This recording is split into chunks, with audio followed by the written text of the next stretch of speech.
As we turn the corner into 2020, I'd like to peer into the future this morning. In fact, not just into the next year, but well beyond. And that is actually the job description of my next guest, Sheryl Connelly. And she is the chief futurist for Ford Motor Company. You've just released the Ford 2020 Trend Report. Sheryl, thank you very much for coming this morning. Thanks for having me. Really looking forward to this conversation. It's so interesting. As I just told you, I thought we were going to spend a lot of time on mobility. This is about what's happening on a lot of people's in our personal level, which ends up obviously saying a lot about what happens in mobility in the future. But for instance, your first page of this report is about the epidemic of loneliness that exists all over the world right now.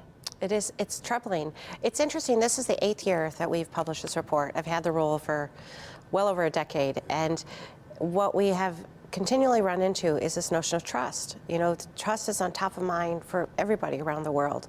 And we know that there's declining trust in institutions, business, government, and media.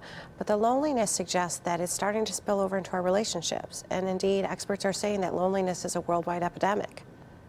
And yet we feel more connected than we've ever been before in a digital way. How much of that is playing into, I mean, in other words, is a digital connection a poor substitute for a human one?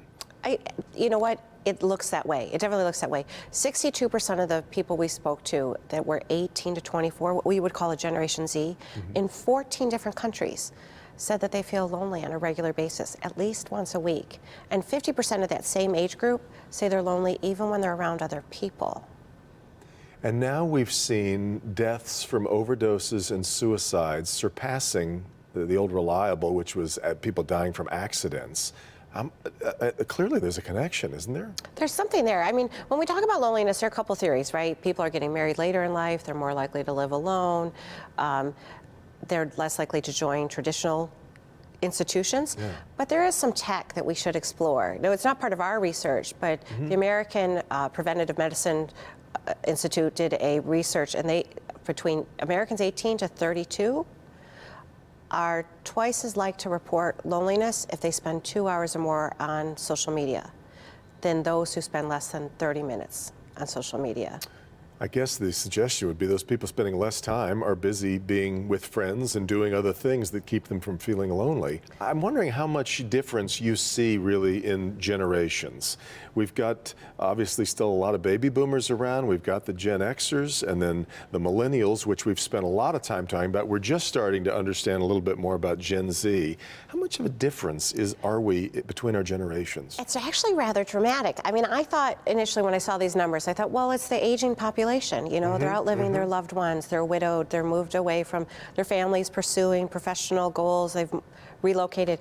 But baby boomers, only 29% of the baby boomers we spoke to worldwide said that they have loneliness on a regular basis.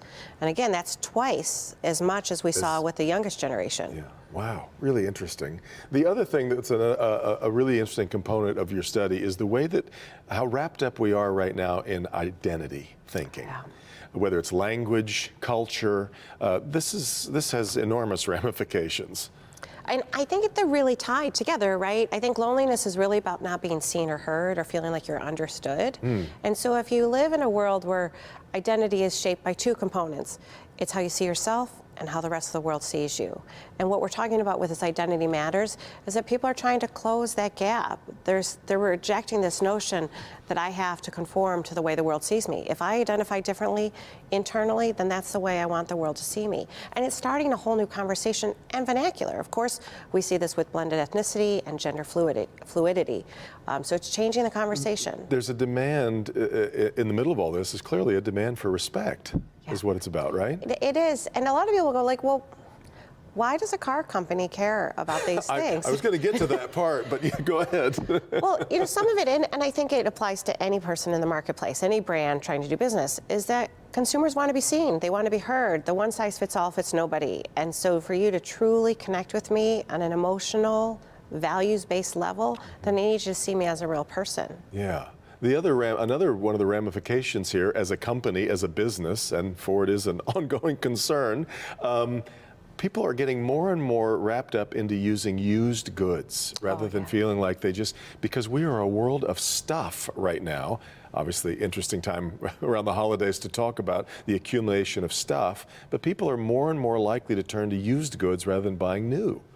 There is indeed that. So we saw a significant portion of the people we spoke to around the world that said there's no stigma anymore associated with buying secondhand goods. And no longer should you think about it may be the opposite, right? In some senses, there's a premium placed on something that is an authentic old good. It's authentic. Sometimes it's a legacy, it's a story.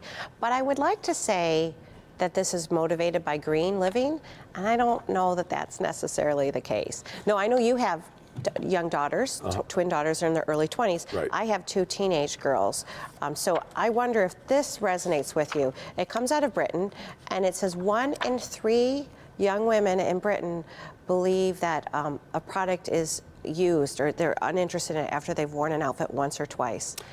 And 1 in 7 believe it is a fashion faux pas to be photographed in that outfit more than once. Well, there's the Instagram world for us, right? That's the world that celebrities live in. They can't certainly be seen wearing the same thing, but that also flies in the face of what we were just talking about used goods. Apparently, there's a premium on some used goods, but not on others. Well, the shelf life is short. What it means, though, is that the quality, the caliber of stuff that's in the secondary market, the re-commerce is much better than it's ever been before. It's only once or twice, and it's not outdated. I mean, it might have come out like 2 months ago, and so I think that's part of it.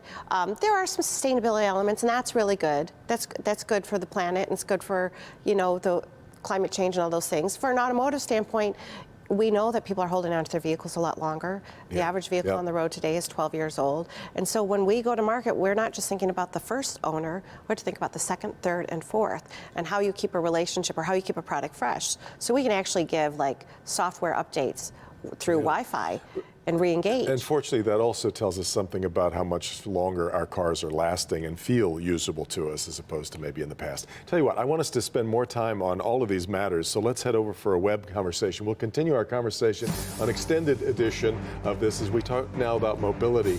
So head to clickondetroit.com as we continue with Sheryl Connelly. Sheryl, thanks very much for being here. Thank you. Back with more in just a minute.